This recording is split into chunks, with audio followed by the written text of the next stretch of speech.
Karamihan ng mga mag-asawa ay gusto nang magkaroon ng anak. Isa rin kami sa mga mag-asawang gusto na rin makabuo. At sa kalaunan ay binigay na rin sa amin ito ng may kapal. Pasalamat na rin sa may kapal at nabuntis na rin ang asawa ko. At sa ika-9 na buwan niya ay dito pala namin mararanasan ang ibang klaseng pangyayari. Mag-aalas 6 na ng gabi at kakauwi ko lang ng trabaho. Naghahanda na rin ng hapunan ang aking asawa at sa kagustuhan ko ng makakain ay nagbihis na kaagad ako ng pambahay. Nang matapos kaming kumain ay nagpahinga lang ako at naghanda na rin para matulog dahil napagod talaga ako sa buong araw kong trabaho. Nakahiga na kami sa kama nang may marinig akong parang pagaspas ng ibon sa may bubong namin at para pang may naglalakad. Hindi ko alam kung ano ang pinanggagalingan ng tunog kaya hindi ko masyado pinansin.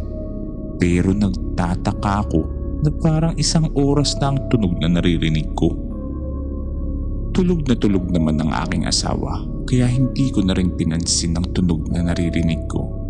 Dahil baka isang ibon o may pusa lang sa bubong kaya bumalik na lang ako sa pagtulog. Kinabukasan ay wala naman akong pasok dahil araw ng linggo. Pumunta ako sa balkonahe namin upang magpahangin nang napansin kong ang pasukan ng tao sa aming kisame ay bukas pala at wala man ng takip kaya nag-alala ako baka may pumasok na kahit anong hayop dito at maging pwedeng problema sa mga susunod na araw. Tinakpan ko kagad ito ng parisukat na kahoy at ipinako sa mga gilid-gilid para hindi na ito mapasok o mabuksan ng kahit anong hayop. Lumipas na ang umaga, tanghali at sumapit na naman ang gabi. Nang nakahiga na kami ay naririnig ko na naman ang pagaspas at kaluskos. Pero ang pagkakaiba ay nasa kisame na namin ito. Naalala ko ang sabi ng aking kapatid nung nagbubuntis siya. Ganun rin daw ang naririnig niya at baka daw tik-tik ang nilalang na ito. Nagtaka ako dahil isnara ko naman ang butas para mapasukan ng hayop o tao. Binuksan ko ang ilaw namin at parang may nakita akong isang sinulid na nakasabit sa may kisame. Nagising na rin ang aking asawa. Nagtataka rin siya sa sinulid na nakasabit sa lugar kung saan siya nakahiga. Kumuha na lang ako ng kutsilyo at dali-dali ko itong pinutol. Pagkaputol ko dito ay para bang may lumabas na kakaunting dugo. Naisip ko na ito siguro ang tila ng tiktik kaya itinapon ko kaagad ang sinulid na iyon. May ideya na rin ang aking asawa sa mga nangyayari pero kalmado lang siya. Pinaghinalaan na lang namin na isang ang tiktik iyon. Kinuha ko rin kaagad ang panghasa at hinasa ko ang kutsilyo ng malakas.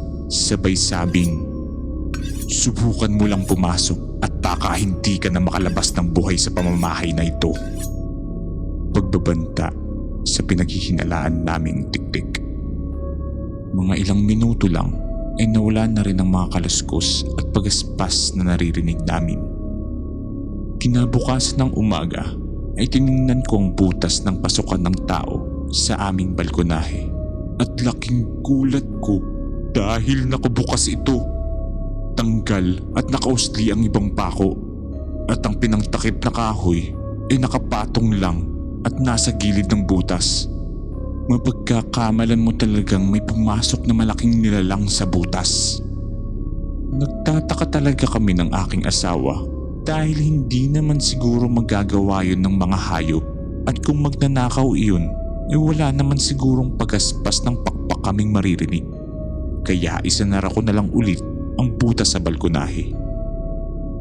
Ilang gabi nang lumipas pero naririnig pa rin namin ang kaluskos at pagaspas. Kaya itinatabi ko lagi ang kutsilyo malapit sa aming kama at ipinaparinig ko lagi sa nilalang na ito ang aking paghasa sabay pagbabanta. Nang naikwento ko sa aming mga kapitbahay ang mga nangyayari sa aming tahanan tuwing pagsapit ng gabi, ay nagsaad rin sila na mayroon daw tiktik o aswang sa lugar namin. Kaya laking pasasalamat ko at walang nangyaring masama sa mag-ina ko. Nawala lang ang mga kaluskos ng mga anak na ang aking asawa at hindi na ito muling bumisita at nagtangkang pumasok sa aming